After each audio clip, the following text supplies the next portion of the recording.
नमस्ते फ्रेंड्स। आज हम लोग मांझी गवर्नेंस सिस्टम के बारे में पढ़ेंगे। जैसा कि हम लोग जेपीएससी का पेपर 2 सिलसिलेवार तरीके से पढ़ते आ रहे हैं। सबसे पहले मुंडा पढ़े, फिर नागवंशी पढ़े और फिर पढ़ा पढ़े। और फोर्थ टॉपिक है हमारा मांझी शासन व्यवस्था। तो मांझी शासन व्यवस्था मुख्यतः संथालों की शासन व्यवस्था है। संथाल गवर्नमेंट के हाईएस्ट पॉपुलेशन में ट्राइब है। झारखंड की सबसे बड़ी ट्राइब है संथाल्स, और इंडिया में थर्ड रैंक पे आती है। फर्स्ट पे गोंड है, सेकंड में भील है। संथाल यहाँ झारखंड आने से पहले बंगाल में रहते थे और वहाँ पे उन्हें सावतार के नाम से जाना जाता था। संथाल परगना में सौरिया पहाड़िया नाम की ट्राइब रहती थी। उसके बाद फिर यहाँ पे संथाल लोग भी आकर के बसे और इन्हीं सौरिया पहाड़िया लोगों से उन्होंने अपनी मांझी शासन व्यवस्था को अपनाया था। 1765 में जब ब्रिटिश आए थे तो वो इस रीजन को कंट्रोल करने में फेल रहे थे। पहाड़िया लोग बहुत ही फ्रीडम लविंग लोग होते थे, इसलिए ब्रिटिश लोग उनको सब्जुगेट नहीं कर पाए।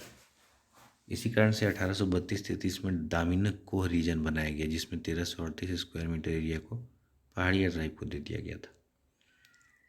संथाल लोगों ने अपना मांझी सिस्टम सौरिया पहाड़िया ट्राइब से ही लिया। अब पहाड़िया ट्राइब के सिस्टम कैसा था? वह एक डेमोक्रेटिक सिस्टम था, जिसमें कि एक मांझी होता था जो कि हेड भी होता था विलेज का, और पूजा पाठ वर्शिपर भी वही होता था। उसका हेल्प करने के लिए गिरी होते थे, कोटवार होते थे, भंडारी और गुड़ैत होते थे।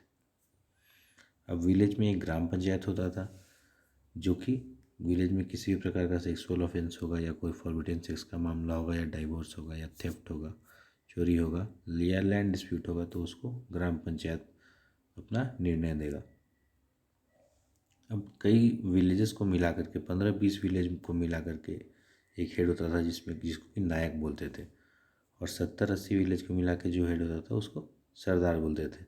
ये इंटर गवर्नमेंटल ऑर्गेनाइजेशन था और इन तीनों पोस्ट को ब्रिटिश ने भी रिकॉग्नाइज किया और इनको मंथली स्टाइपेंड देते थे। ये तीनों पोस्ट थे सरदार, नायक और मांझी।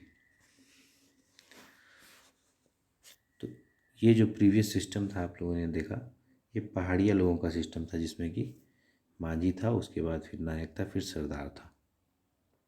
अब इसी से पॉलिटिकल सिस्टम अपनाया संथालों ने, और संथालों के भी विलेज में एक पंचायत होता था, उसका हेड मांझी होता था। मांझी के पास सारे एडमिनिस्ट्रेटिव और जुडिशियल पावर होते थे।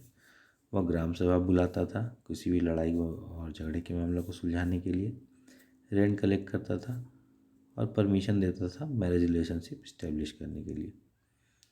और मांझी का एक असिस्टेंट होता था जिसको जोग मांझी बोलते थे। उसका क्या काम था? तो लोगों के व्यवहार पे, आचरण पे नज़र रखता था, किसी भी प्रकार के शादी विवाह के प्रॉब्लम को सॉल्व करता था, और जब बच्चे का जन्म हो या फिर किसी की शादी हो तो इसका एडवाइस लेना इम्पोर्टेंट होता था। और जब मांझी एब्सेंट होता था तो जोग मांझी के काम को ही ऑथेंटिक माना जाता था। गोड़ाइत का क्या काम होता था? ये एक मैसेंजर होता था जो कि मांझी का कमांड लेता था, और सभी विलेजर्स को ग्राम सभा के बारे में, जब भी ग्राम सभा हो या फिर कोई फेस्टिवल हो, तो सभी लोगों को, नागरिकों को बोलता था कि इस जगह पे जमा होना है। अब संथालों में एक, हर विलेज में एक रिलीजियस हेड भी होता था जिसको नायके बोलते थे। अब जो विलेज का हेड होता था मांझी, जिसके पास सारे एडमिनिस्ट्रेटिव पावर थे, वो सारा विलेज का इश्यूज देखता था, सिर्फ मर्डर को नहीं देखता था जो कि ग्राम पंचायत का के द्वारा होता था, वो भी गवर्नमेंट इंटरवेंशन के बाद ही। और गांव के जो सीनियर लोग होते थे, जो जानकार लोग होते थे, उनको भागदो प्रजा बोलते थे।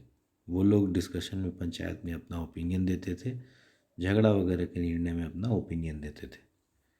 अब पनिशमेंट, जो भी कोई गलती करता था तो पनिशमेंट दोनों प्रकार का मिलता था। फिनेंशियल भी मिलता था, फिजिकल भी मिलता था, या फिर फिनेंशियल फिजिकल बोथ भी मिलता था। अब अगर कोई सेक्सुअल ऑफेंस प्रूव हो जाता था तो जो गिल्टी होता था उसको उसकी वाइफ के सामने ले जा करके पहले बुलवाया जाता था, और अगर वो नहीं मानता था तो फिर उसको देश मांझी या परगनैत के पास भेज दिया जाता था। और इसमें सबसे बड़ा पनिशमेंट बोल सकते हैं बितलाहा, जिसमें कि सोशल बॉयकॉट कर दिया जाता था। पर्सन को कम्प्लीटली एक्सोकम्युनिकेटेड, ह्यूमिलिएट और डिस्पाइज करके विलेज से निकाल दिया जाता था। अगर कोई विलेज वर्जिन लड़की जब प्रेग्नेंट हो जाती थी, कुंवारी लड़की, तो जोग मांझी को पहले इन्फॉर्मेशन दिया जाता था। और अगर लड़की आइडेंटिफाई करके बताती थी कि ये फादर है लड़के का, बच्चे होने वाले बच्चे का, तो उस जो कल्प्रिट होता था उसको, लड़की को अपनाना होता था। अगर लड़की किसी फादर का नाम डिस्क्लोज नहीं करती थी, अगर डिस्क्लोज नहीं करती, तो फिर जो गर्ल की फैमिली होती थी उसको राइस देना पड़ता था, खस्सी देना पड़ता था, पल्स देना होता था। इन सबों को एक रिचुअल के लिए देना होता था, और विलेज का फीस्ट टाइप का होता था, जिससे कि हाँ, ब्लेम को रिमूव किया जा सके और विलेज को सेंटिफाई या पवित्र किया जा सके। और जो फिर बच्चे का जन्म होता था उसको जोगमांझी के ट्राइब के नाम पे नाम दे दिया जाता था। इसमें ग्राम पंचायत क्या क्या हैंडल करता था? ग्राम पंचायत रियल एस्टेट के मैटर को, डिवोर्स के मैटर को, म्यूचुअल डिस्प्यूट को, इन सबको ग्राम पंचायत हैंडल करता था। 5-8 विलेज को मिला करके एक हेड होता था इसमें, जिसको देश मांझी बोलते थे। जो भी प्रॉब्लम या ग्राम पंचायत या मांझी के द्वारा सॉल्व नहीं हो पाता था, उसको देश मांझी के पास भेजा जाता था। और 15-20 विलेज को मिला के एक परगना बनता था, जिसके हेड को परगनैत बोलते थे। यह एक इंट्रामुरल ऑर्गेनाइजेशन था, और कोई भी विभिन्न गांवों के बीच में जब कोई डिस्प्यूट होता था तो उसको परगनैत के पंचायत के द्वारा सॉल्व किया जाता था। मांझी और देश मांझी से भी जो कुछ प्रॉब्लम सॉल्व नहीं हो पाता था, वो भी परगनैत को भेज सकते थे। परगनैत के पास बितलाहा का भी पावर था, बितलाहा देने का।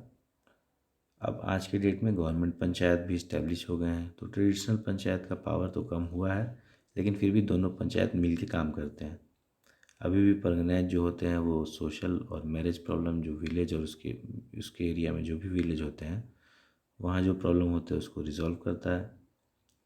और अगर कोई वुमेन गिल्टी पाई जाती है सेक्सुअल रिलेशन में नॉन संथाल के साथ, तो उसको बितलाहट दे दिया जाता है। लेकिन प्रोविज़न है कि एबोलिश भी किया जा सकता है।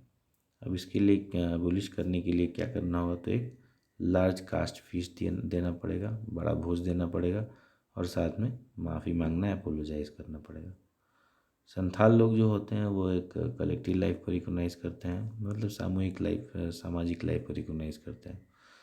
और उसमें बचपन से ही oral constitution, rules, by laws, ये सारी चीज़ों को बचपन से ही सिखाया जाता है।